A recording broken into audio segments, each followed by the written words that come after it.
Many of you guys are probably familiar with the Battleship and like the game, how to play it. And probably many of you guys have coded this program in Java or JGraphs or C# in any coding language.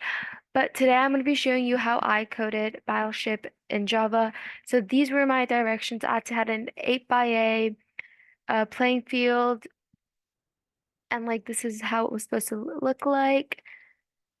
And yeah, so let's get into it and I'll show you my program. So this was my code, my program for Battleship. I had the private tier, and then I had a total of 11 methods. This method, I didn't even need a method for this. I could have just like left it. But this is the method to create a 2D by 2D array by the 8x8 playing field. And this was like a do while loop if I want to play again, yes or no. And then like little things for playing. Then my next method was the main, like how you, like the main playing field, like where you start, like where you fire, where you don't, like it's like the main part of the main part of the code.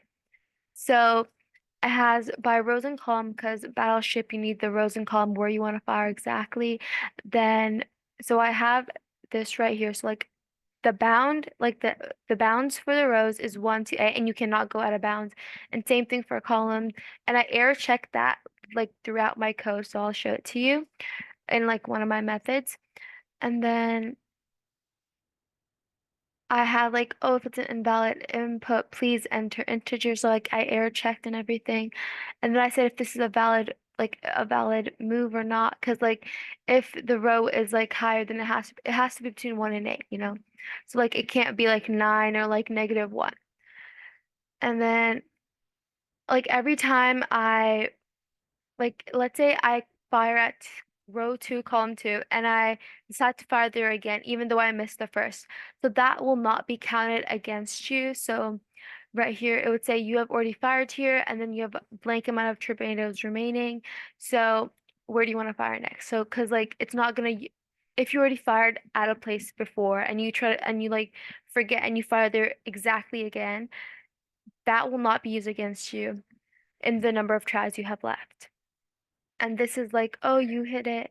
Oh, you missed it. And then like if you win or like you lost. This method is what my 8x8 array is made of, like the 2D array. It's made of these little asterisks right here. And then this is like the error checking for the row, like, oh, if it's out of bounds, if it's not like, if it's more than 8 or if it's less than 1, it's out of bounds. Same thing for a column right here. And this is checking if the move you made is valid or not, because it has to be within the bounds of the playing field. This is like X means you got it, like you got it, and O means you missed it.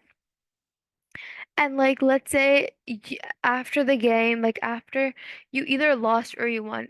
Like it doesn't matter if you lost or won, but like at the end it's gonna show the ship like where it was. Let's say if you lost and you didn't know where the ship was, at the end you will see it with these hashtag signs.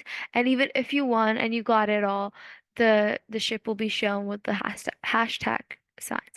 And another thing is the ship can be placed vertically or horizontally. It's different each time you play. So, because the computer like generates it based off the code I gave it. So yeah, and this is like, oh, if you win or you lost. And this is a Boolean method. Again, like the X is meaning that's where the ship is. The O is where it's missing, like where you missed it. And then I made it like this display thing so I could know, okay, this is row 1, row 2, column 1, column 2, like stuff like that. So it's like easier to see the playing field. So now let's run the program and I'll show you how it looks.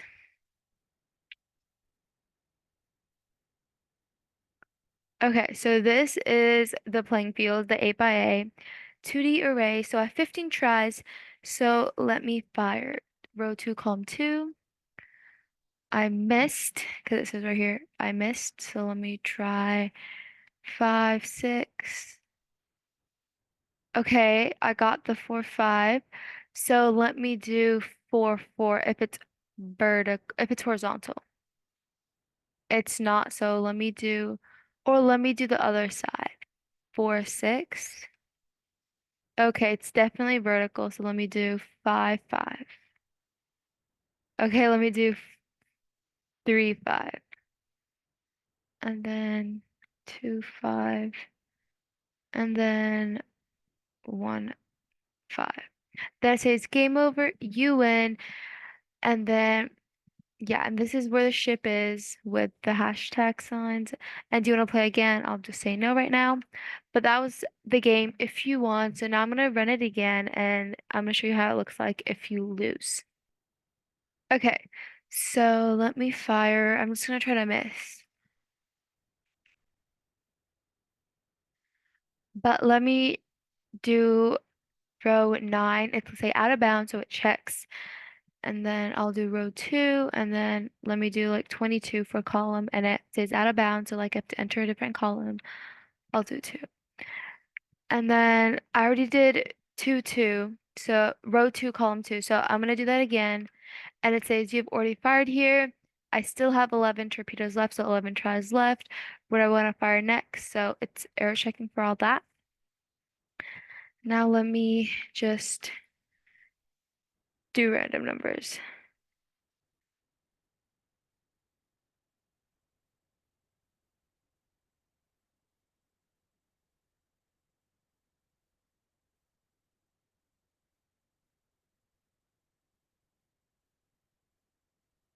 Okay, so it's like game over, you lose, and this is where the ship was. And then do you want to play again? I'll say no, and thanks for playing.